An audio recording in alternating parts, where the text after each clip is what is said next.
Hey, everybody, welcome back to Bloodline Sports. This is our player spotlight show. I'm here with my partners, TJ Wilcoxon out of Arizona, Hello. and with Alex Vicario out of Orange County, California. How you doing, Nick?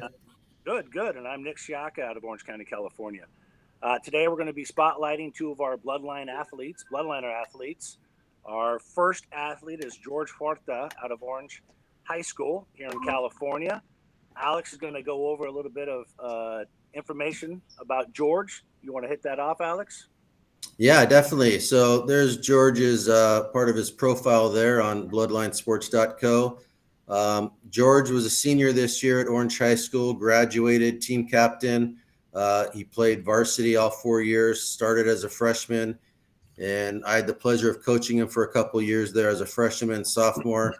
And I'll tell you what, usually a freshman will come in on a varsity team and kind of struggle and look, try to find his way. George fit in, he did what he was told. He gained the respect of his teammates. By his sophomore, junior year, he was one of the dudes. And, junior, senior year, he was definitely a leader. He plays outfield, center field primarily, but he's comfortable everywhere. His arm's good enough. He's got a plus arm. He's good enough to play right field as far as his arm goes. Accurate arm, swings the bat well, gap to gap. Gets on base, not afraid to take one in the ribs. He's looking to go to Golden West College in Huntington Beach. I believe that those are his plans right now. He's a 3.7 GPA, so he gets it done in the classroom as well.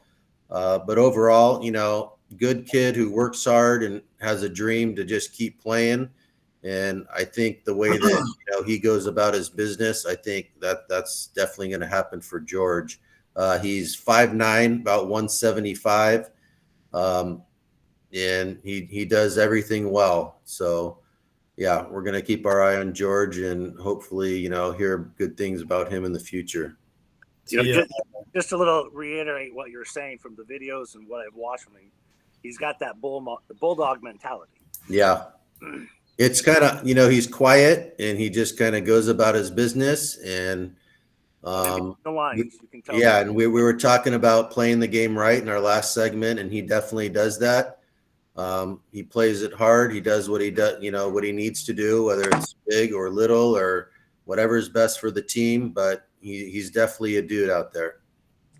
Definitely. Is he like a 1-2 Niner guy in the lineup? I would say 2, 3, 4. Is he really? Yeah. Yeah, I like just looking at the picture, I like how he's staying inside that back hip. Yeah, high school he's a 2, 3, 4. College probably a 2, 3. So he's not a 1. He's not that fast. No. Again, looking at his body, has he ever caught? He hasn't. Really? No.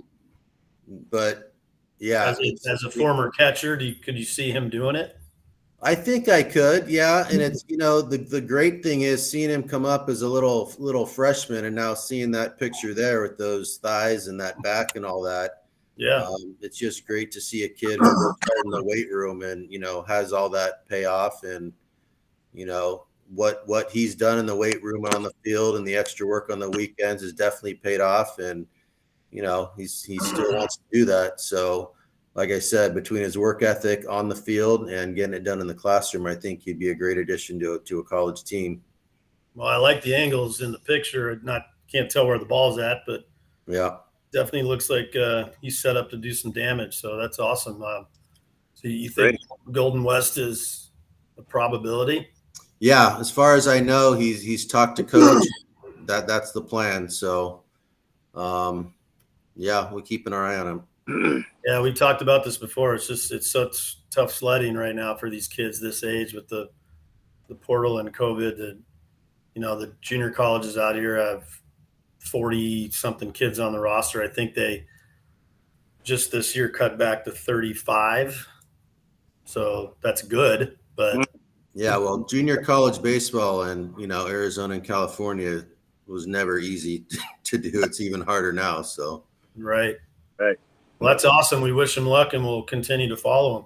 Yep. All right, we're gonna move on now. Our next Bloodliner athlete spotlight is Nile Hesson. He just wrapped up his freshman campaign at Saracoso Community College out of Ridgecrest, California. Nile's originally from Arizona and attended Desert Ridge High School. TJ, you want to take us from there, buddy?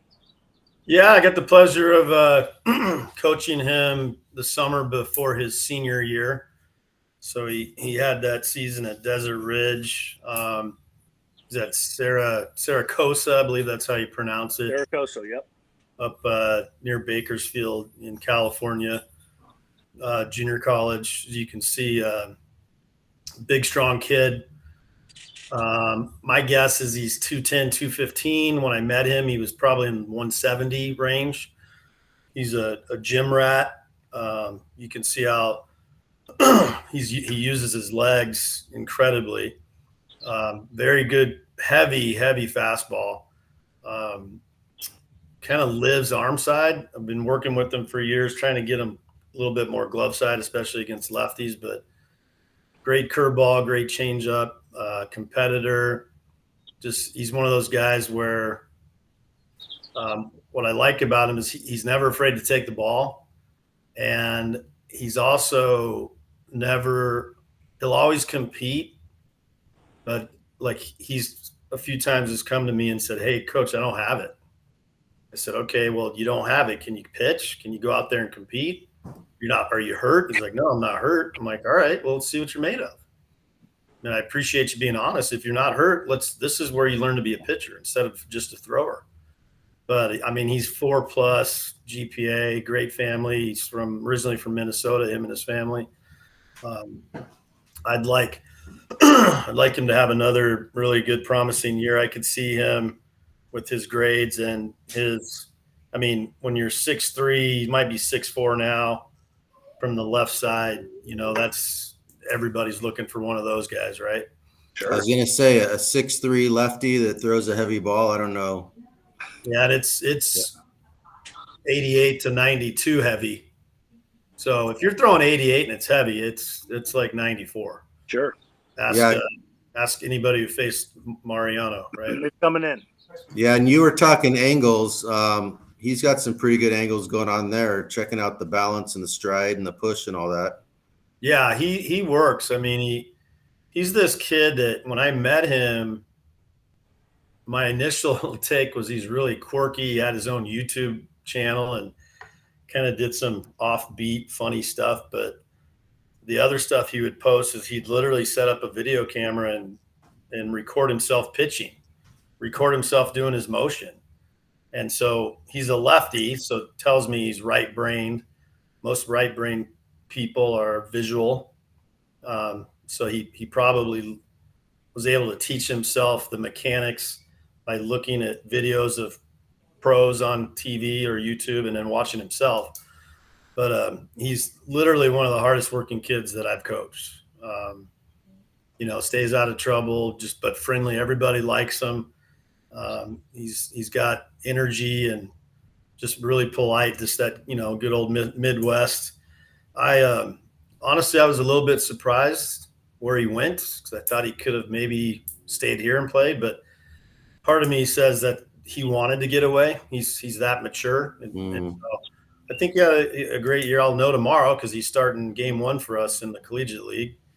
And that's how much I think of him. We have 9 pitchers on our staff, and I got him going out for the season opener. So we'll see what he's got. It's going to be nice and hot. Yeah, be about 114. So he'll be about 203 when he's done, 200. He's going to be dropping. Yeah, I bring a IV setup to the dugout every game. It's ridiculous. So you guys have been out here. It's fun. Don't even bother taking Well, hey, we appreciate this, Alex and TJ. Thank you for these updates, spotlights, and thank you for joining us on Bloodline Sports and our Spotlight Showcase. You can find us on Instagram at Bloodline Sports AZ, Twitter at Bloodline Sports, on our TikTok at Bloodline Sports, and on YouTube at BLN, Bloodline Sports Network. Awesome. Yeah, check out this video and other ones on the website also, bloodlinesports.co. Thanks for joining us, and we'll catch you next time. One last thing, you can always follow It's AZ Summer Ball. This is the Bloodline Pride team that I'm coaching. It'll have they don't do stats, but I'm going to find a way to keep stats for our program. I'm not a big stat guy. I care about on-base percentage, minimal strikeouts at the dish, hitting, minimal walks, pitching, and of course wins and losses, but winning's a byproduct of just getting better. But follow us, AZ Summer Baseball, and we're Bloodline Pride, and you can see the results. We have, starting tomorrow, we have 19 games in the next 25 work days, and then we have the playoffs. So follow us on AZ Summer Baseball. Awesome. Thank you, TJ. Right. Thank you, Alex. Thanks, guys. Take care. All right. See you guys. Bye.